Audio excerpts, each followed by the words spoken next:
My name is Jill Burke and I am Professor of Renaissance Visual and Material Cultures. Welcome to my exp.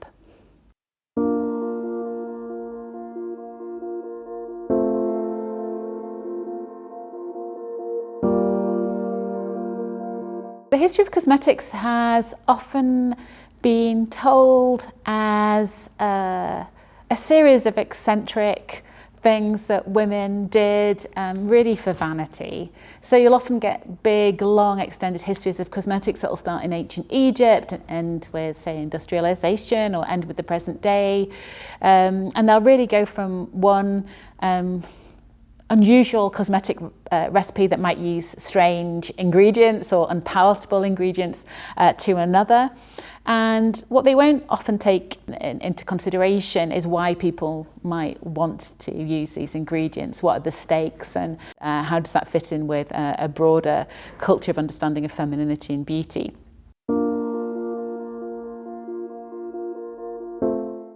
Renaissance cosmetic manuals are a very exciting source, partly because they've been massively understudied.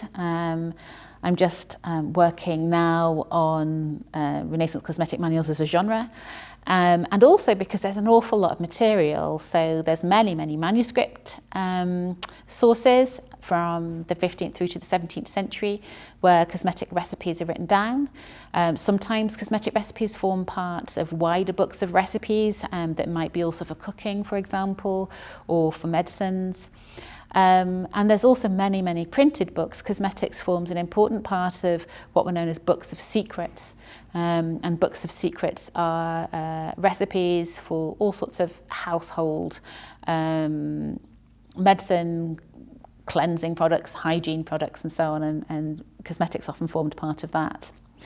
And although we've known about these books for a very long time, they've got a long history of people studying them. They're quite difficult to understand unless you look at the individual recipes quite closely. And a book of secrets will typically have hundreds and hundreds of recipes in them. And it used to be that people just studied the books without looking at the recipes, but now there's more and more attention to the recipes themselves and the reconstruction of these recipes. And this reveals really a whole world of knowledge and understanding that we previously weren't really aware of.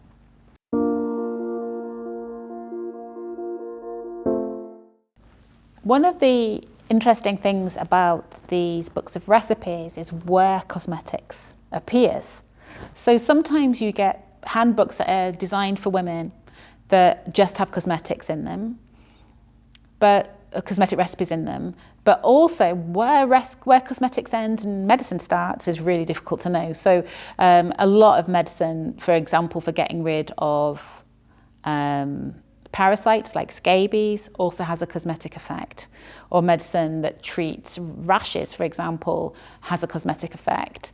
And even more so in the period when it was believed that if you changed the interior humours of your body, that if you are healthy, you'd then be more beautiful. But there's also books like, there's a writer called Giovan Battista della Porta, who writes a book called Natural Magic in the late 16th century. And he includes cosmetics as part of that book because it's about manipulating nature. So it's extracting qualities from natural products, plants and animals, and applying it to the human body to change that body. So cosmetics kind of sits between magic and medicine and beauty, and a lot of alchemists also make makeup because distilled waters, for example, which involve equipment like alembics,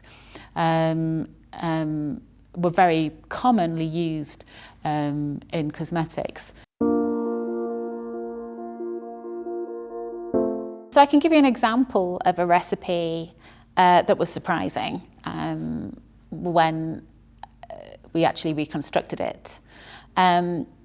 There's several recipes in both handwritten and printed 16th century books that call for women to wash fat and then add it to various other ingredients to make a cream. And I had no idea what washing the fat meant or why we should do this. And it just seemed a strange, ritualistic thing. But I tried it anyway. And so I went through and I got some sheep's fat, as the recipe told me to, and I washed it. And then I mixed it up with egg white and some tree gums, mastic and frankincense. And this was a recipe for an anti-wrinkle cream.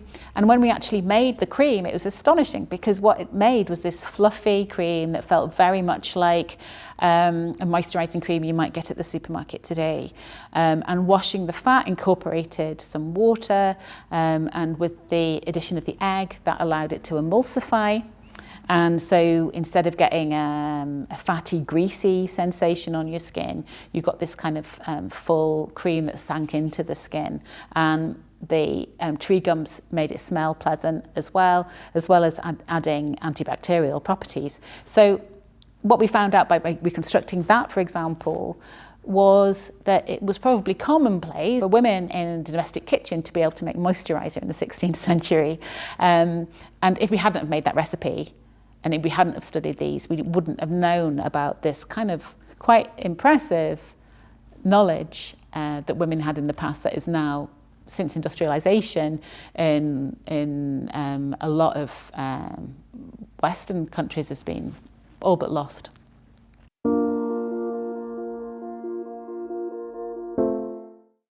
The work of feminists from the 1970s, particularly through the 80s, 90s onwards, about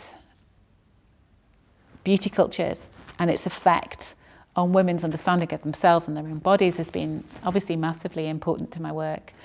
And I think it's absolutely true that people try and sell products by showing people that they have a lack, that their bodies are never good enough, that women's bodies are constantly works in progress. And this is certainly the case in the Renaissance in my period too. People are trying to sell books and trying to sell recipes by showing women that their bodies are not meeting an ideal.